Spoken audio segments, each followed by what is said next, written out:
Olá pessoal, tudo bem? A gente está aqui para gravar mais um vídeo da nossa série Sobrevoo Bíblico. Espero que você esteja acompanhando, gostando. E se você é novo aqui no canal, seja muito bem-vindo. Nosso propósito aqui é gravar vídeos que incentivem a leitura da Palavra de Deus, da Bíblia, das Escrituras, disseminar o Evangelho, trazer indicações de livros e conteúdos que estão espalhados aí também pela internet, enfim. Nosso propósito é ajudar aqueles que estão começando na caminhada cristã, aquela galera que já está há um pouco mais de tempo também. A ideia é que a gente produza conteúdos de qualidade para que você seja edificado através do nosso canal. É importante também dizer isso, né? O canal ele é nosso. E como é que ele fica cada vez mais interativo? Quando você coloca o seu comentário aqui no vídeo, para que a gente melhore algum ponto, eventualmente a qualidade técnica, a gente está começando agora, né? Então tem muita coisa para melhorar. E também trazendo sugestões de conteúdo, enfim. A ideia é a gente disseminar o ensino cristão.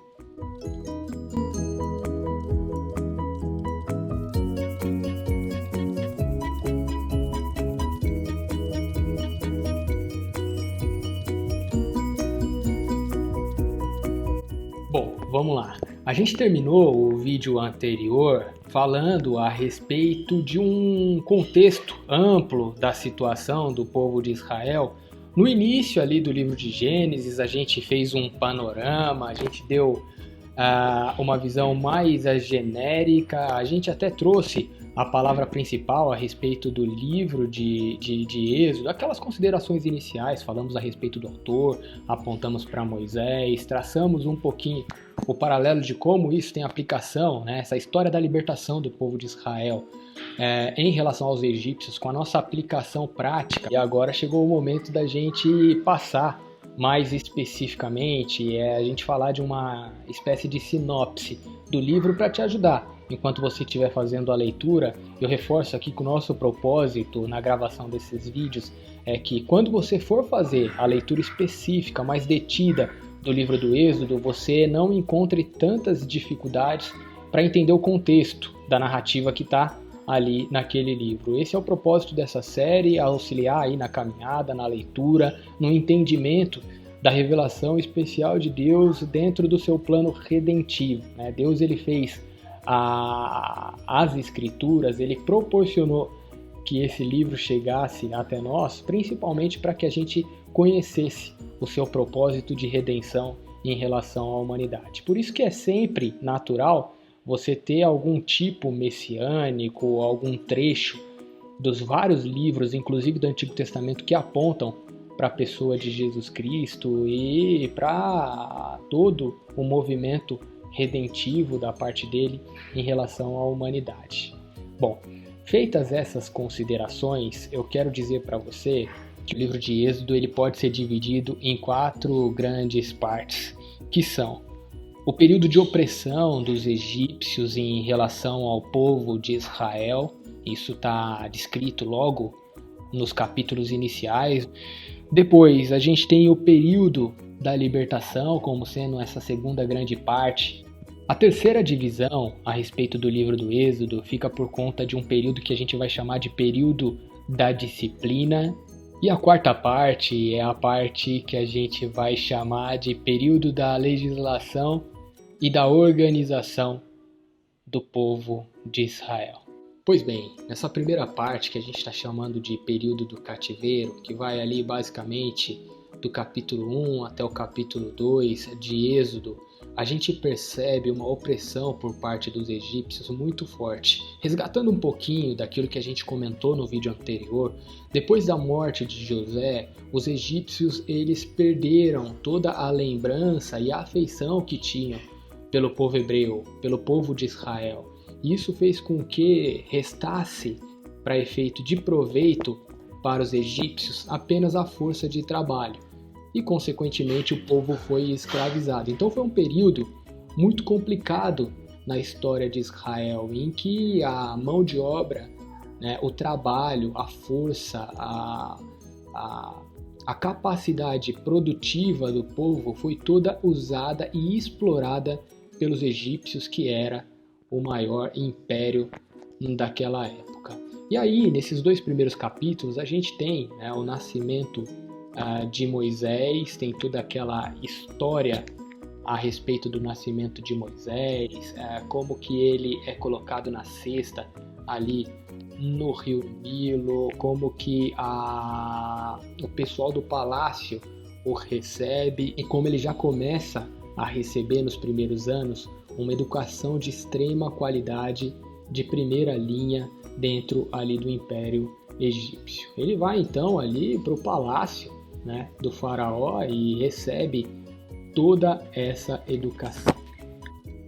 E é ainda dentro desse movimento inicial, desses 2 primeiros capítulos, que a história ela avança e Moisés ele é despertado a um movimento de ajudar os seus irmãos hebreus. Ele é despertado para que ele ajude de alguma forma e até utilizando da educação que ele havia recebido, dos ensinamentos, enfim, de todo o aparato que ele tinha para auxiliar o povo hebreu.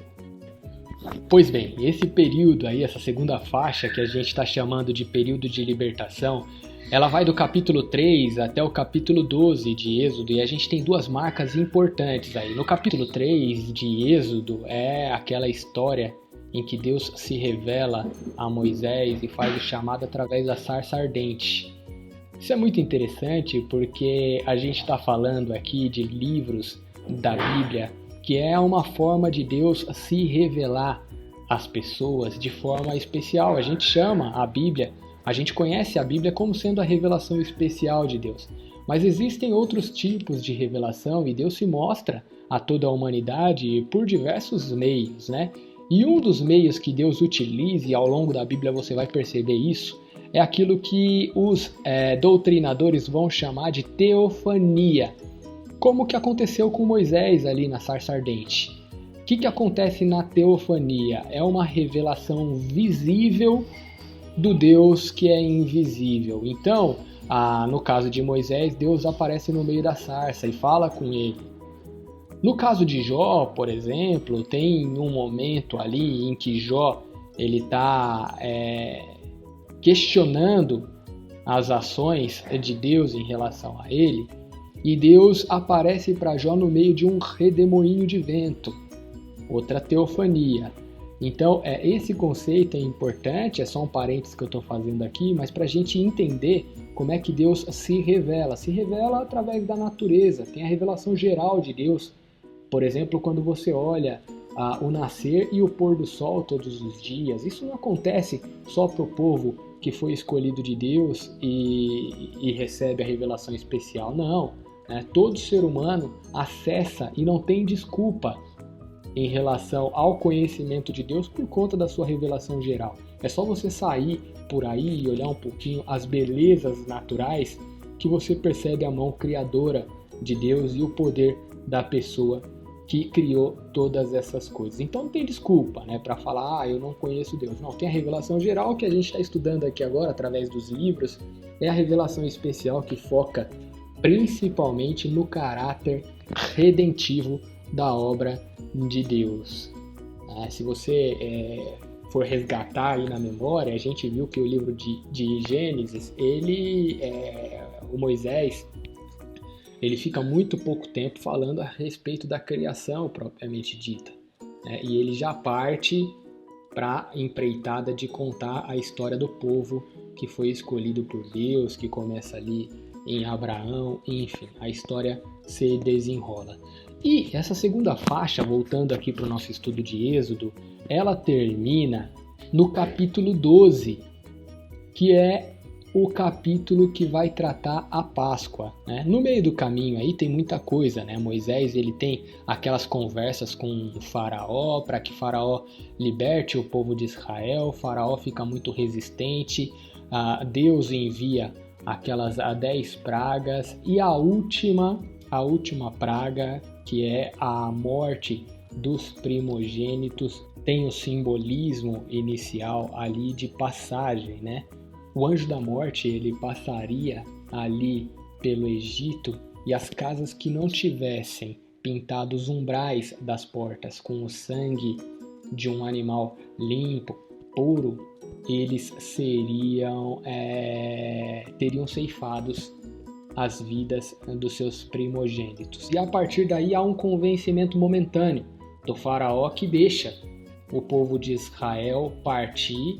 Sempre interessante fazer um paralelo com essa história da libertação do povo de Israel, com os nossos pecados, com a nossa vida diária, cotidiana, e como é que é difícil a gente se desvencilhar do pecado, porque há, né, uma consciência momentânea ali do faraó para que deixasse o povo de Israel partir em direção à terra prometida, mas logo ele volta atrás e começa uma perseguição e tem aquele evento, né, em torno ali do Mar Vermelho, em que ocorre um milagre e o povo de Israel passa e as tropas egípcias elas são submergidas, né? Elas ficam ali no meio do caminho e não conseguem alcançar. E a gente entra nessa terceira faixa, que é um período de disciplina. O povo começa a caminhar pelo deserto, e aí ocorre vários momentos de disciplina, né? O povo ele já começa numa levada de murmurar a respeito do que Deus havia feito num passado relativamente recente, né? Essa história é interessante porque ela mostra como a gente se esquece com facilidade dos grandes feitos que Deus faz na nossa vida. E aí a gente chega no período de legislação e organização, né? O povo chega ali no Monte Sinai. O Monte Sinai é importante, é um ponto relevante de compreensão porque ele é um marco ali nessa caminhada do povo de Israel no processo de libertação em relação ao Egito, e chega ali e começa, né, um período em que Deus começa a se relacionar com o povo através das suas leis, né? Interessante, eu quero destacar um ponto aqui, e que isso vai do capítulo 19 do Êxodo até o capítulo 40, vai até o final do livro, essa quarta faixa que a gente está traçando, que na minha percepção, né, é um dos primeiros movimentos de terceirização da fé que a gente vê na Bíblia. O que acontece ali, né? Moisés ele está subindo com alguns do povo no Monte Sinai para receber algumas instruções de Deus, e o pessoal, a galera começa a perceber que as nuvens elas estão escuras, estão espessas, e tem um negócio diferente ali, né? Parece que de fato existe a presença de Deus naquelas nuvens e a gente está caminhando para lá. Olha que coisa interessante, as pessoas elas dão um passo para trás e falam assim para Moisés: olha, Moisés, o negócio não tá legal não lá. Então vai você, receba as orientações de Deus e depois devolva aqui pra gente, que a gente vai ficar esperando aqui embaixo. Olha como isso é interessante e como isso acontece ainda nos dias de hoje, né? A gente fica aí, às vezes, num movimento de entregar, de delegar, de terceirizar a nossa fé para um pastor da nossa igreja, para algum líder espiritual, e isso é extremamente nocivo, né? Então a gente percebe aí um primeiro movimento de terceirização da fé ali na subida do Monte Sinai. E a história, né, narrada no livro de Êxodo, ela continua, e ela até o capítulo 40, que vai terminar na construção do tabernáculo, a instituição de alguns sacerdotes para prestar o culto, com várias exigências e formalidades, né? Uma liturgia bem rigorosa de como deveria ser prestado o culto a Deus no tabernáculo, que é um ponto importante, um marco expressivo na história de Israel. Então essa quarta faixa a gente fica aí, de um lado, né, iniciando esse momento, a chegada do povo ali na região do Sinai, e começam a receber as ordens diretas da parte de Deus, e isso quem faz é Moisés e transmite para o povo, né? Em Êxodo 20 a gente tem ali os 10 mandamentos, muito famosos e que a gente deve internalizar no nosso coração. serve para a gente, inclusive, nos dias de hoje.